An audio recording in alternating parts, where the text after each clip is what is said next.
Hanya mau menentukan konsentrasi insulin dari sampel kita ya. Nah, itu caranya kita harus membandingkan dengan absorbensi sampel kita dengan absorbensi si standar. Jadi antara OD sampel dengan OD standar. Nah, OD standar itu caranya adalah kita bisa bikin kurva standar dulu. Nah, gimana caranya? Jadi misalnya di sini kita pakai bantuan Excel. Jadi misalnya di sini ada konsentrasi 40, 20, 10, 5, 2,5 ini ya.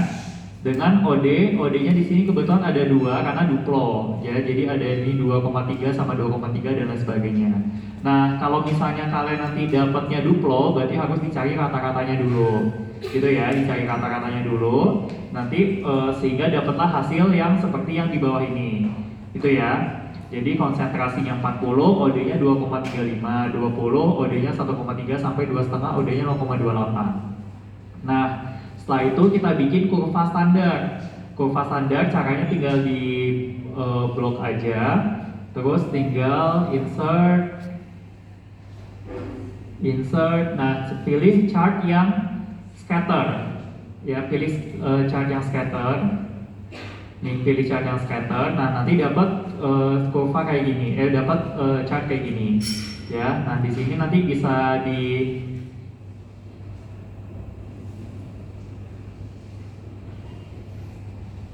bentar, oh salah.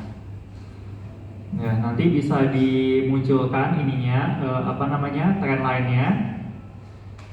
Nah, kalau di sini kebetulan kurvanya linear. Tapi nanti bisa aja kebetulan yang kalian dapatkan tuh bukan linear, tapi bisa aja eksponensial atau logaritmik gitu ya. Nanti dipilih aja sesuai mana yang sesuai. Kalau di sini kebetulan kurvanya linear.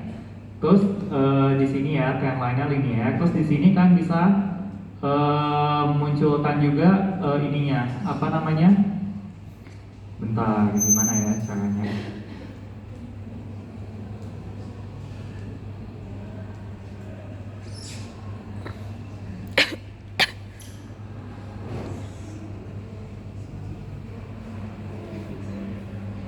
Nah, bisa juga dimunculkan equation-nya dan juga R square-nya.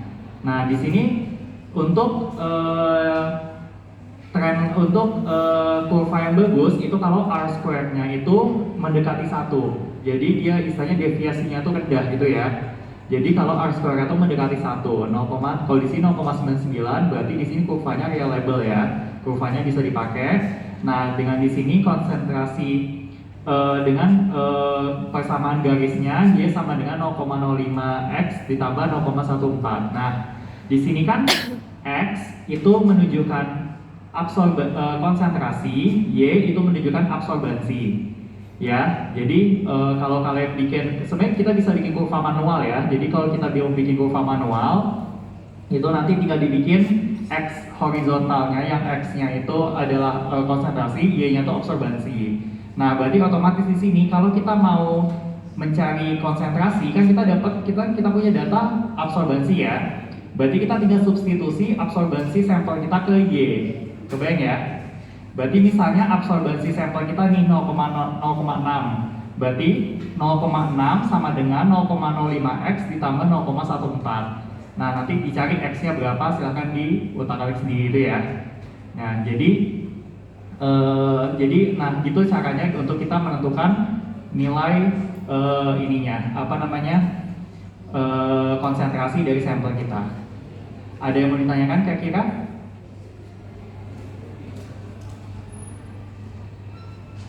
Bisa?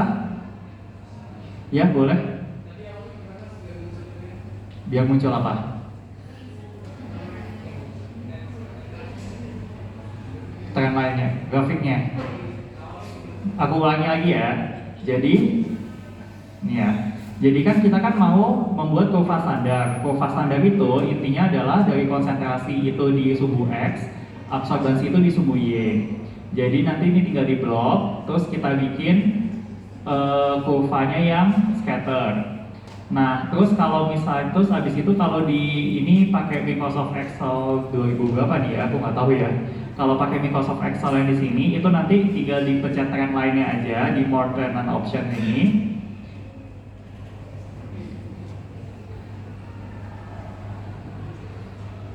ulang-ulang. Nih ya, muncul trend lainnya. Terus di trend option itu nanti di sini ada pilihannya, bisa linear, bisa logaritmik, bisa polinomial, bisa power itu kuadrat ya, bisa eksponensial dan sebagainya. Jadi nanti tinggal dipilih mana yang sesuai, terus nanti tinggal dipilih equations, ditunjukin equationsnya untuk tahu persamaan garisnya, sama R-square-nya untuk tahu apakah kurvanya itu reliable atau enggak. Ya, kalau misalnya kurvanya R-square itu kurang dari 0,9, misalnya 0,7 atau 0,5, itu kan berarti kurvanya nggak bisa dipakai. Nah, kemungkinan besar itu mungkin ininya nggak sesuai, jadi bisa aja dia sebenarnya kurvanya tuh logaritmik, tapi kita pilih linear dan lain sebagainya gitu loh. Kayak gitu ya, kayak gitu. Tapi di sini kebetulan kurvanya linear, jadi persamaannya juga persamaan garis lurus. Nah, jadi karena kita punya data absorbasi itu kan Y. Berarti kan kalau kita kan mau cari X-nya untuk cari konsentrasinya, berarti kan tinggal kita substitusi absorbasi sampel kita ke Y untuk bisa dapat X-nya berapa. Kayak gitu ya. Oke, ada yang mau ditanyakan kira-kira? Ada yang kurang jelas? Oke.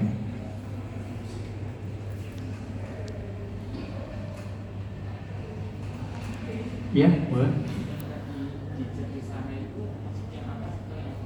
Yang mana?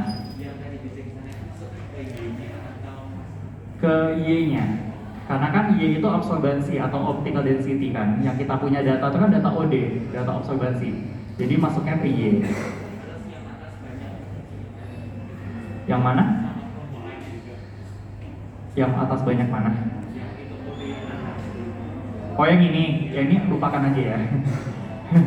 Tadi pokoknya intinya adalah nanti kan kita bakal dapat data konsentrasi, dapat data standar sama data sampel. Ya, jadi yang dipakai untuk kurva itu ada kurva standar. Jadi kurva standar nanti konsentrasinya sebenarnya konsentrasi bukan 40-20 sih, kayaknya kalian punya kita tuh 100, 50, 25, 12,5 gitu. Nanti bisa disesuaikan aja, nanti intinya dari situ. Nah, kalau misalnya kebetulan nih kurvanya kan kalau di sini kan kurvanya linear, jadi mungkin gampang hitungnya.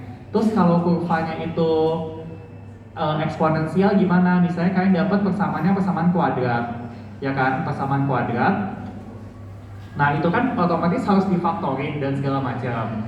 Atau sebenarnya kalau misalnya mau lebih gampang lagi, mungkin bisa pakai diferensial dan lain sebagainya. Tapi kan itu terlalu ribet ya. Jadi kalau saran aku, misalnya nanti kalian kurvanya itu ternyata bukan kurva linear, ditukar aja X sama Y-nya. Jadi X, Y-nya itu konsentrasi, X-nya itu absorbansi. Jadi otomatis yang kalian cari adalah Y sama dengan berapa. Kebayang ya? Kayak gitu, jadi ditukar aja X sama Y-nya biar lebih gampang hitungnya. Kayak gitu. Kalau misalnya kurvanya bukan kurva linear, tapi kalau idealnya sebenarnya Y itu absorbasi, X itu adalah konsentrasi. Idealnya seperti itu. Gitu ya. Tapi daripada kalian harus pakai diferensial terus nanti di lain pakai pakai kalkulus dan segala macam kan lebih ribet ya, pasti udah lupa juga. Oke, ada yang mau tanyakan?